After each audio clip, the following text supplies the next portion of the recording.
be seated.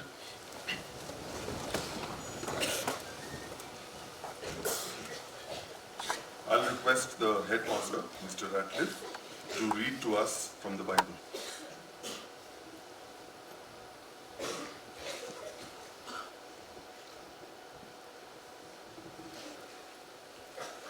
The Bible reading this morning is taken from Romans chapter 12. Therefore I urge you, brothers and sisters, in view of God's mercy, to offer your bodies as a living sacrifice, holy and pleasing to God. This is your true and proper worship. Do not conform to the pattern of this world, but be transformed by the renewing of your mind. Then you will be able to test and approve what God's will is, His good, pleasing and perfect will. For by the grace given me I say to every one of you, do not think of yourself more highly than you ought, but rather think of yourself with sober judgment, in accordance with the faith God has distributed to each one of you. For just as each of us has one body with many members, and these members do not all have the same function, so in Christ we, though many, form one body, and each member belongs to all the others. We have different gifts according to the grace given to each of us. If your gift is prophesying, then prophesy in accordance with your faith. If it is serving, then serve. If it is teaching, then teach. If it is to encourage, then give encouragement. If it is giving, then give generously. If it is to lead, do it diligently. If it is to show mercy, do it cheerfully. Love must be sincere. Hate what is evil, cling to what is good. Be devoted to one another in love. Honor one another above yourselves. Never be lacking in zeal, but keep your spiritual favor, serving the Lord. Be joyful in hope, patient in affliction, faithful in prayer. Share with the Lord's people who are in need. Practice hospitality. Bless those who persecute you. Bless and do not curse. Rejoice with those who rejoice. Mourn with those who mourn. Live in harmony with one another. Do not be proud, but be willing to associate with people of low position. Do not be conceited. Do not repay evil for evil. Be careful to do what is right in the eyes of everyone. If it is possible, as far as it depends on you, live at peace with everyone. Do not take revenge, my dear friends, but leave room for God's wrath, for it is written, "It is mine to avenge, I will repay," says the Lord. On the contrary, if your enemy is hungry, feed him. If he is thirsty, give him something to drink. In doing this, you will heap burning coals on his head. Do not overcome by evil, but overcome evil with good.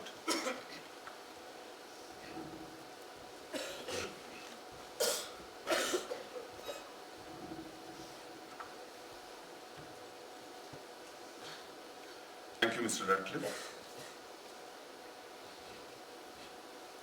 Every year, the principal is called upon to make an address at this time, and I did a lot of thinking about what I should say. And obviously, being Wynberg-Allen, I think every day, perhaps every day, because in different ways, you hear about leadership at assembly or in the classroom, or you watch it in action with your classmates or your teachers or whoever. So I thought a lot. I did some checking, and let me start with the fact that it actually surprised me a bit. According to the so-called, the leadership, gurus, the experts, the ones who give TED talks on the subject, leadership is the one thing, according to them, that is most difficult to find in today's world. That surprised me. One even went so far as to say that it's harder to find than water and food and fresh air and other problems that beset the world. And I think the reason for it is something that I realized myself long ago when I was your age and till now. I can't even count the number of times that people have told me or seem to have praised leadership that is,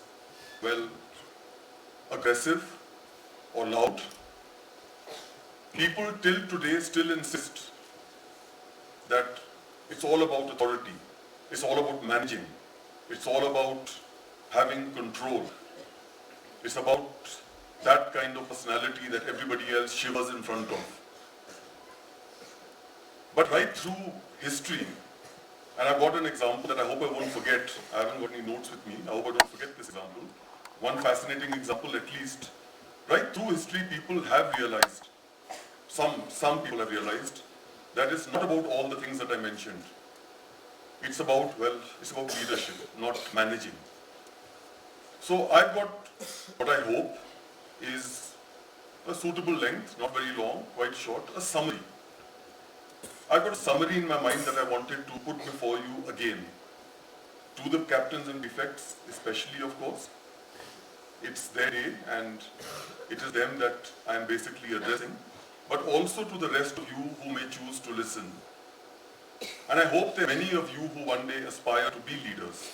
In fact, all of you are leaders, and that's one of the points that I'll come to afterwards. So I got a summary that sum up some of the things that you heard so many times, hopefully in a different way with different metaphors and different examples. I thought that if I had a title for this summary, and it's really sort of speech or a very long address this time, it's a summary. And if I had to give it a title, my title would be why, what, and how. And I think those are questions that the captains and prefects over the years sometimes have asked me, or definitely it plays out in their own minds. And I'm sure that the class 7s and 8s and the rest of you and people who have passed out have thought about this sometimes or wondered about it. Maybe you've got the answers, maybe not. So why, what, and how? Let me start with the why. Why have we selected some students to be leaders? You've heard this many times, and I could go back to the old cliches and things and repeat myself as to what I've said hundreds of times, but starting with the fact that we're looking at role models and so on. But why? I've got, an illustration, two illustrations maybe, both from the animal kingdom, that I hope just illustrate and reiterate what I've tried to say many times at different assemblies and at different times, perhaps in the previous years. Let's start with the jungle. We all watch the Jungle Book, or we read about the animal kingdom and so on. And from early childhood, when you're in class 1, KG, 2, later on in life, Aesop's fables, there's so many stories about animals. So when we talk about animals, if I ask you, which animal is the largest and the strongest? You might say the elephant. Someone might, you might talk about the rhinoceros or the hippopotamus, I don't know. But the elephant is the largest and the strongest.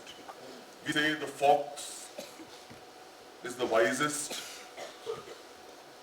the tallest, the giraffe, the swiftest, the fastest, the cheetah, and I carry on. And Aesop told us all this, and it's something that in school we heard a lot about. And we use these examples all the time about different types of animals, the proud peacock, the most beautiful animals. But Who do we call the king of the jungle? Mind you, the word king is not what I would like to use in this summary about leadership. Which animal is the king? It's the lion, according to Aesop and all these stories and illustrations. But he's not the fastest, he's not the tallest, he's not the biggest, he's not the cleverest. So why is he the king of the jungle, according to all these myths and legends and ancient folklore? Well, there are probably many answers for that. One that comes to mind over there, well, is that the lion has courage. He has the courage to take his own decisions, and he believes that he can make a difference. And I'm not talking about zoology over here and the actual jungle, I'm just talking about Aesop's fables and popular folklore. But the point is that leaders are not meant to be the strongest and the fastest and the tallest and the best looking.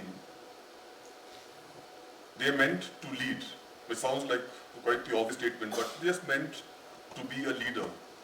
And that's why I said, like, why? Because often in schools especially, this question is asked. Why are some people chosen at a certain time? And that is a long, long talk if you carry on about that. But it's not because of any special capability. And hopefully when I come to the what a leader has to do, it'll make it a little clearer. But to quickly just continue this last part about why. And again, an example of, well, animals. There's an old adage, an old statement which people laugh about. It's talked about with, in warfare and in the past. And there's a statement that ancient, scholars of war, the kind of people who could plan war, like the leaders, I'm talking about ancient ages. It actually came from then, in which it says that a group of sheep, if they are led by a lion, will always win over a group of lions who are led by a sheep. Now, if you think that's the message I wanted to give you right now with the why, it's not. So I want you to pause and think, that's an old statement. I want to leave you with the thought that if there were a group of lions who were ready to be led by a sheep, then that sheep is certainly a special leader. Obviously, people who made this up, they wanted bloodshed and war and aggression and lions versus sheep and so on. And it said almost laughingly that, that if there's a bunch of lions and their leaders, a sheep, or a very sad sort of fellow, not very brave and commanding and authoritative and tall and handsome or whatever, then they're going to lose. But that's not what I thought when I thought about this old statement. If there's a sheep who can lead lions, people more talented and braver, and that sheep is an outstanding leader. And that's a thought to put away somewhere and always keep in mind. And also this part about the sheep leading lion and so on is the final answer to what I've been saying about why. It's not about appearance. That so-called sheep only appears to be a sheep. Like I said, he's probably a fantastic leader. That lions, people who appear better in every way by popular wisdom, they're ready to follow. So that's no sheep. Don't go by appearances. This selection, this year, every year in the past, and I hope forever and ever in Wynberg-Allen, will never be about appearances or talent. It will hopefully be for the right reason. What? Maybe more than the rest of you, the captains and prefects themselves might be thinking and wondering, and they might have already experienced this, they might have come across these dilemmas already. What do they need to do in this new role as being leaders of the entire student body in Wynberg-Allen? Well, to start with, what? It's time when you get a role, and like I said, each one of you is a leader, and hopefully will go out into this world to lead in one way or the other and make a huge difference to the world. What do you have to do? Well, our captains and prefects have already started in their responsibilities, and I'm sure they've learned a lot in the time that they've been prefects and captains designate. Today is just the official, well, like if you want to call it a swearing-in ceremony or the investiture ceremony. What do we need to do? Well, to start with, today is not the day that you are being put in charge. That's something that people often say. Like I said, I've always been alarmed at this thought that has been sort of even pushed down my throat often, that leaders have to be, fierce and strike fear into the hearts of everyone that they command, which is anyway a word also that we shouldn't use. But today is not the day that you are in charge. Today is the day that you start looking after the people who are put in your charge. You're not in charge of anyone. It's being caring and thoughtful and looking after the people who are put in your charge. And that is what you're supposed to do. It sounds very simplistic, it's one line. That is what you are called upon to do. What's difficult about doing what you have to do? I think that the captains and prefects might have already experienced this. It's a bit of a shock for anyone who has to fulfill some sort of leadership role.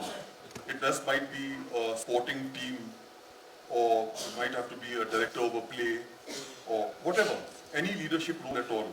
The first shock that comes to the system is that a leadership role is very different from what you've been doing all your life. All our lives, well, people, like as you grow up, let's just stay with the school for the time being, it could be organization. We have certain skills, all of us, and we are used to doing that. You can come first in maths, first in class, you can win the 100-meter race, you can be the best debater, you can win the elocution. You could do all sorts of things depending on the gifts and talents that God has given each one of us. But here's the important part. You do all those things for yourself, or we do those things for ourselves when we are not leading. We can work hard, we can excel, we can bask in our own glory, we can take the blame when it doesn't work, we can celebrate when we win, and it's pretty easy to be able to just worry about our own performance. If you're a cricket player, you have to bat. You're the captain. You're an engineer, that's it. Well, you engineer. You create things and so on, you do your own stuff. And to carry on, it depends, any field at all. An individual has to just worry about himself or herself. The moment you get a leadership role, like I said, just maybe a director of a play, everything changes. The universe changes from being self-centric, where it's all about me, it changes to all about them. The people, like I said, who are placed in your charge. It's time that you have to step back, and whenever things go right, whenever there's success and triumph, you have to step back and say, well done, my team did it. And whenever things go wrong, as they often do, you've got to be there and say, it's my responsibility. And that is something really, really hard to do. So the moment you get any responsibility in life, and I'm not just talking to the captains and prefects, I'm talking to everyone, class 7, 8, 9, 10, all of you. The moment you have to do that, the entire world actually in a way collapses around you. The world as you knew it is gone.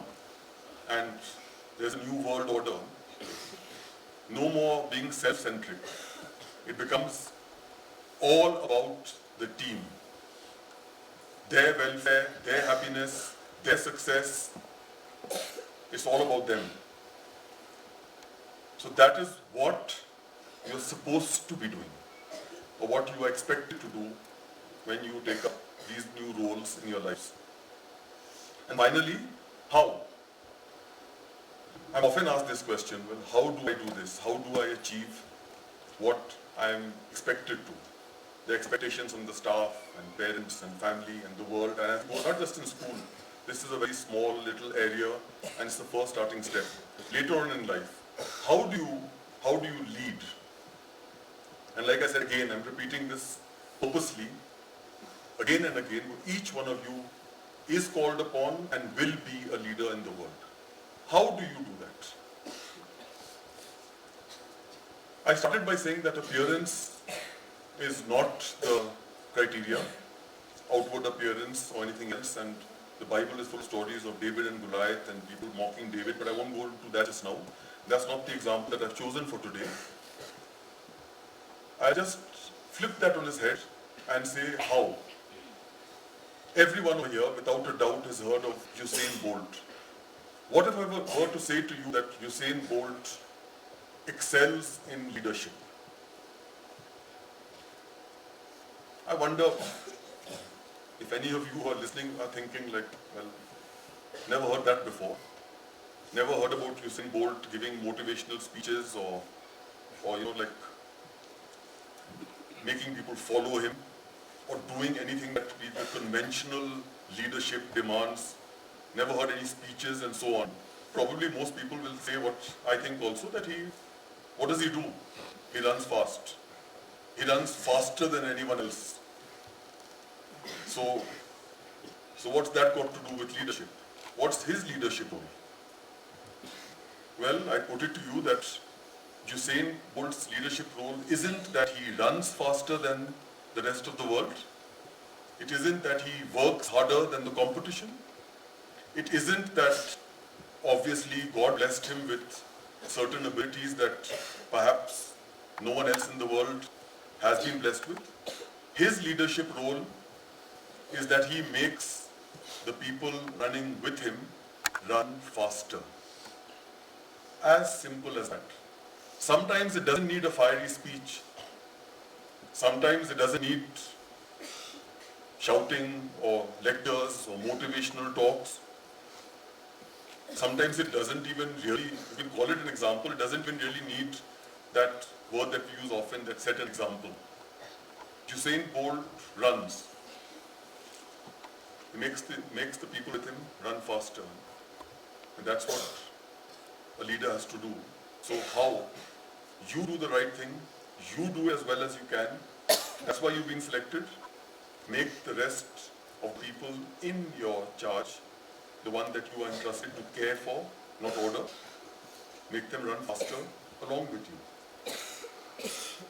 And I want to conclude with the how, with an absolutely fascinating example in my mind. While I told you I thought a lot about what I would say, and I thought of this title for the first time. I came across a story about, well, from the Second World War that I found absolutely the best possible illustration of a leader and his or her team. It's about General Eisenhower, who later went on to become the President of the US. And I was just reading about this, and I wish if I had, well, a chain with me, and if I had the courage, which I doubt, I don't really fancy myself, acting on the stage. But if I had a chain, I would have brought a chain with me today. Because I read about this example that he used to use where the Second World War was, well, in full flow. People were dying and the bloodshed and battles were being won and lost and ground was gained and lost and things were happening, and it was a difficult time in the history of the world, as you can well imagine, even at your young age. He had a problem, and many times when there were defeats and when he didn't have he was the commander-in-chief of the entire, well, the Allies at the time, and he had to manage so many different things. And there were times when, like as all of us, he had problems when the people he commanded, other generals and other people who had maybe better ideas than him, or different ideas, and they wanted to do their own thing, or they didn't want to listen, or they had different ideas about leadership. Or so the story is told, I don't know, but I read this somewhere. He used to bring them to his room and make them sit down, and he took out a chain, a big thick chain, hopefully you can visualize that, really thick one with lots of links, quite a long one.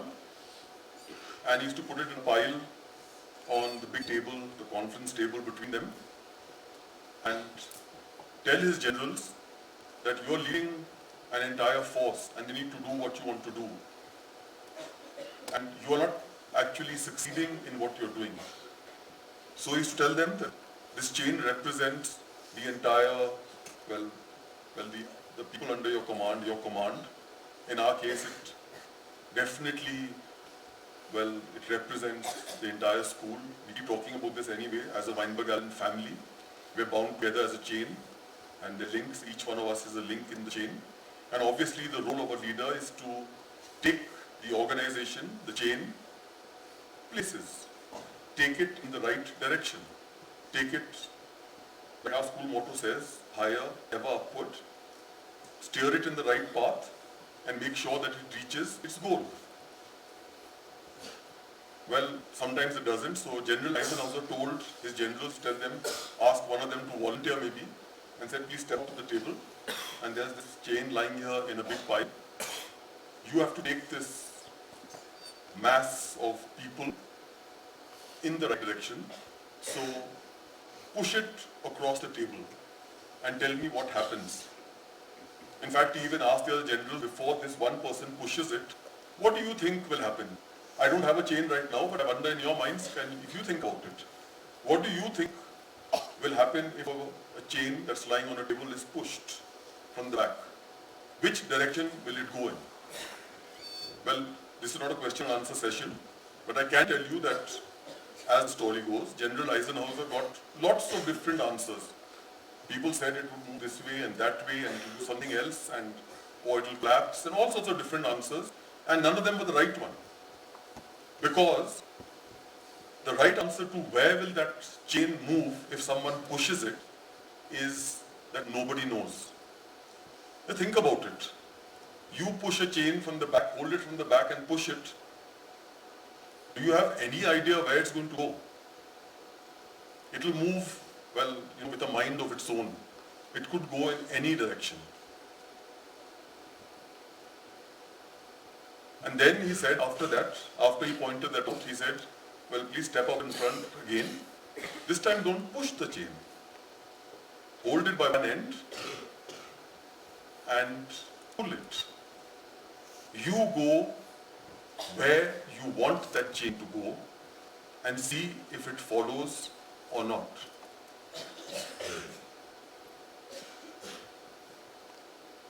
I'll let that sink in, and I think I don't have a better example of how you are expected to do your job. I could have talked about which punishments and why not punishments and no punishments and lectures and examples and all sorts of things. It's a little abstract, but how are you expected to do your jobs? You go in the direction where you want that chain to follow.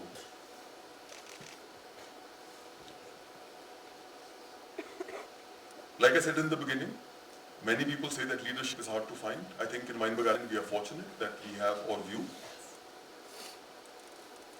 I would normally end by saying that the school, and it is true, the school needs you and school is proud of each and every one of you. But since I read that rather frightening line that leadership is so hard to find, I think I'll end by saying not it's just the school that needs you, the world needs you. The world today needs each and every one of you. And on behalf of all the staff, I hope and pray that you all will definitely go out to the world and make that world a place that is better, happier, safer, fairer for everyone because of the people that each and every one of you are. Thank you all so much. God bless you all, especially the prefects and captains. Excelsior.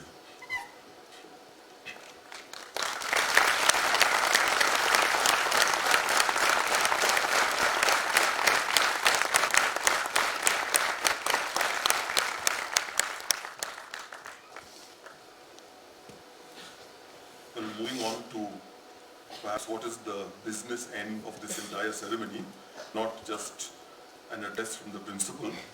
the investiture of our captains and prefects for 2019, which is, well, it's a great honor for the captains and prefects and also an honor and privilege for me and for all the staff. So it's a great pleasure to invite on stage one by one and each one of you on stage for you to take your pledge to the school. We'll start as always with the investiture of the school captain for the girls, and I'll request Tanisha Arora to please come on stage.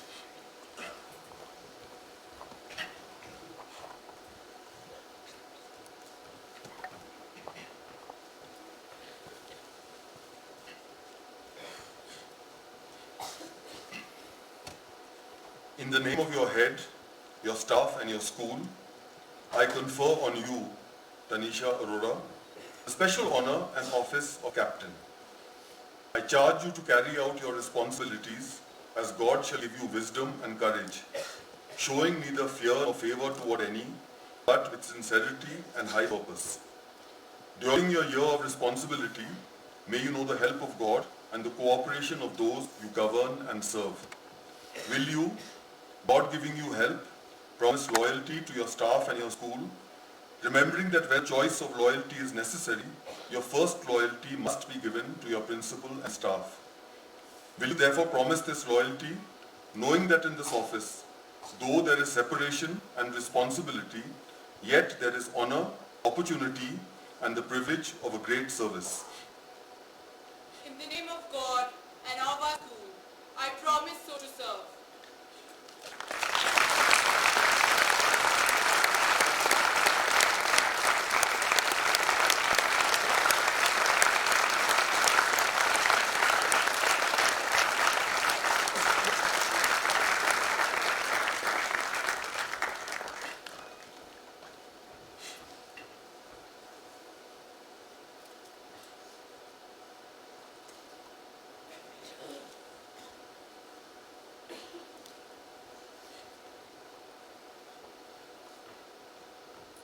The investiture of the school captain for the boys, Hitesh Sharma.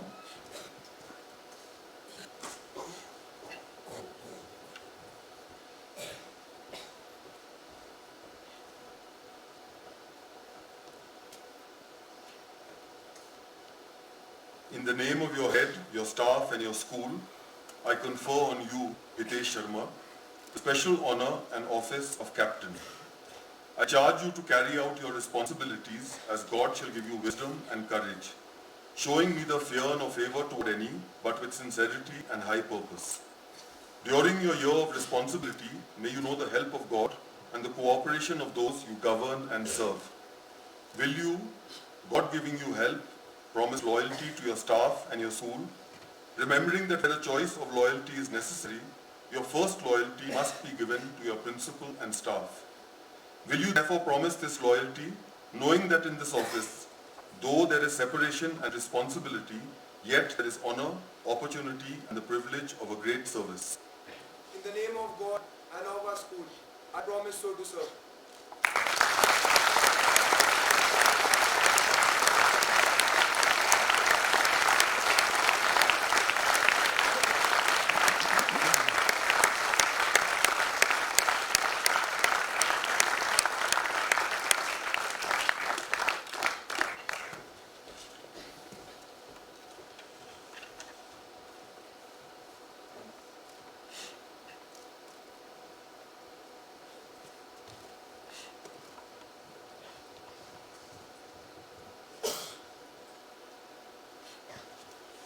The vice captain for the girls, Sampriti Machan.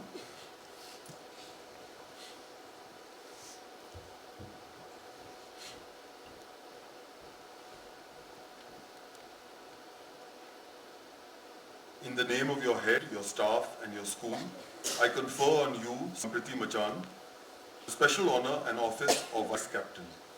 I charge you to carry out your responsibilities as God shall give you wisdom and courage, showing neither fear nor favor toward any, but with sincerity and high purpose. During your year of responsibility, may you know the help of God and the cooperation of those you govern and serve. Will you, God giving you help, promise loyalty to your staff, your captain, and your school, remembering that where a choice of loyalty is necessary, your first loyalty must be given to your principal and staff. Will you therefore promise this loyalty, knowing that in this office, though there is separation and responsibility, yet there is honor, opportunity, and the privilege of a great service? In the name of God and of our school, I promise so to serve.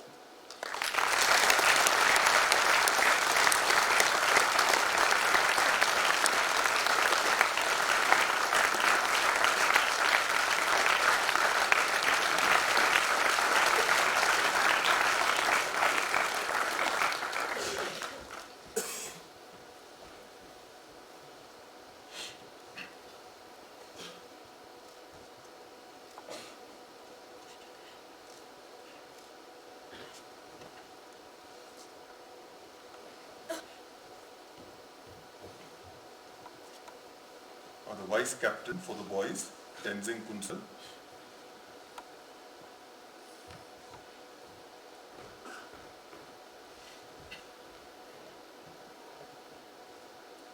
In the name of your head, your staff and your school, I confer on you, Tenzing Kunsal, the special honor and office of Vice Captain. I charge you to carry out your responsibilities as God shall give you wisdom and courage, showing neither fear nor favor toward any, but with sincerity and high purpose. During your year of responsibility, may you know the help of God and cooperation of those you govern and serve. Will you, God giving you help, promise loyalty to your staff, your captain, and your school? Remembering that where a choice of loyalty is necessary, your first loyalty must be given to your principal and staff. Will you therefore promise this loyalty, knowing that in this office, though there is separation and responsibility, yet there is honor, opportunity, and the privilege of a great service? In the name of God and of our school, I promise so to serve.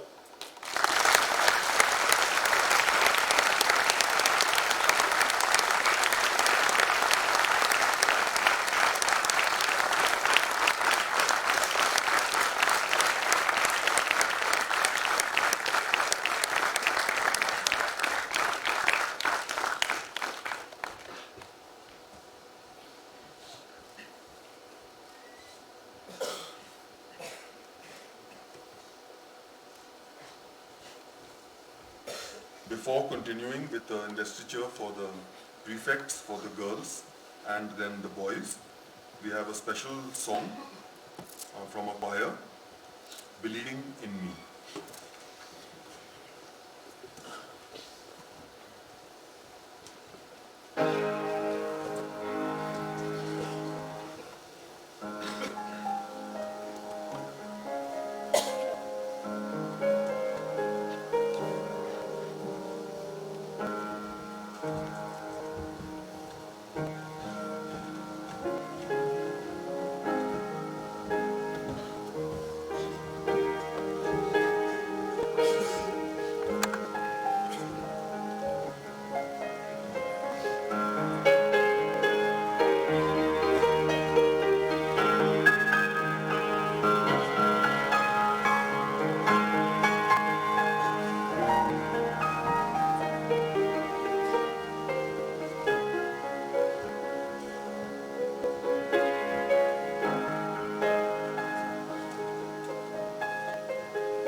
Thank you so much, choir. That was beautiful. And let me add again that no function or service would ever be what it is or ever be even complete without you. Thank you so much for all the time you take and for that beautiful singing. We continue with the investiture ceremony, and we now come to the investiture of the prefects for the girls. So, if the prefects can please come on stage.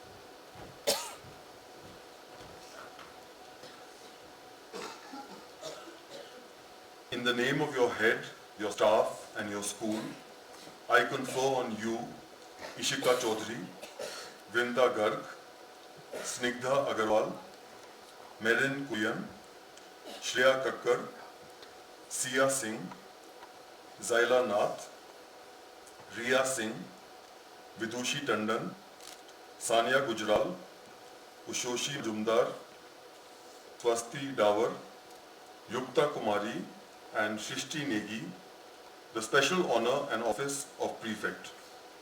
I charge you to carry out your responsibilities as God shall give you wisdom and courage, showing neither fear nor favor toward any, but with sincerity and high purpose. During your year of responsibility, may you know the help of God and the cooperation of those you govern and serve. Will you, God giving you help, promise loyalty to your staff, your captains, and your school, remembering that where a choice of loyalty is necessary, your first loyalty must be given to your principal and staff. Will you therefore promise this loyalty, knowing that in this office, though there is separation and responsibility, yet there is honor, opportunity, and the privilege of a great service? In the name of God and of our school, we promise so to serve.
prefects for the boys.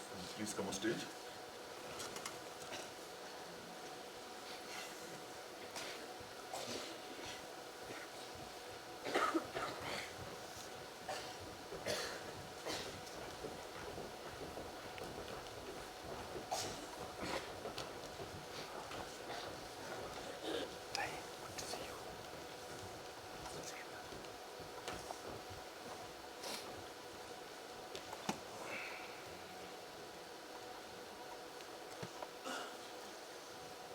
In the name of your head, your staff and your school, I confer on you Ayan Banerjee, Karan Singh Patrick, Vinayak Vijayvargya, Bhavyadeep Khanuja, Chaitanya Singh, Bhavya Bedi, Balramit Singh Gullar, Shridip Mukherjee, Pranav Chandra, Samanvay Jain, Adil Khan, Anant Gupta, Pranit Ratcliffe, Nikhil Gupta, Kundan Mani Pradhan, Arihant Singh, and Rayan Arshad, the special honor and office of Prefect.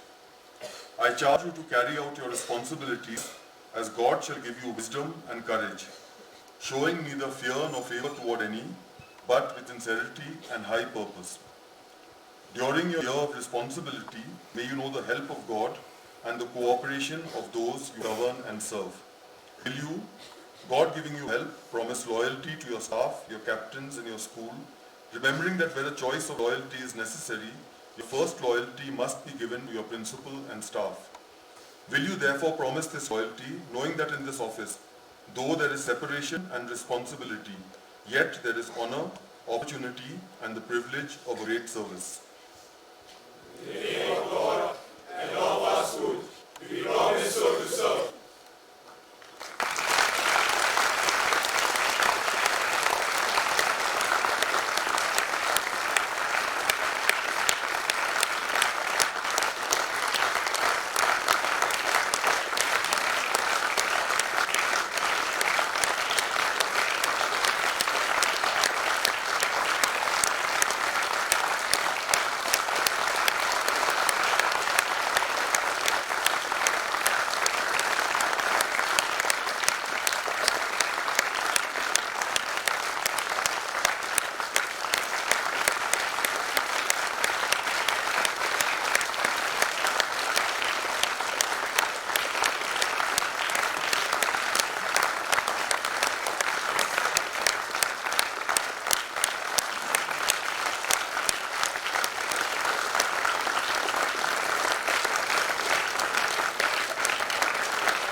once again, congratulations to our captain, vice captains and prefects for 2019.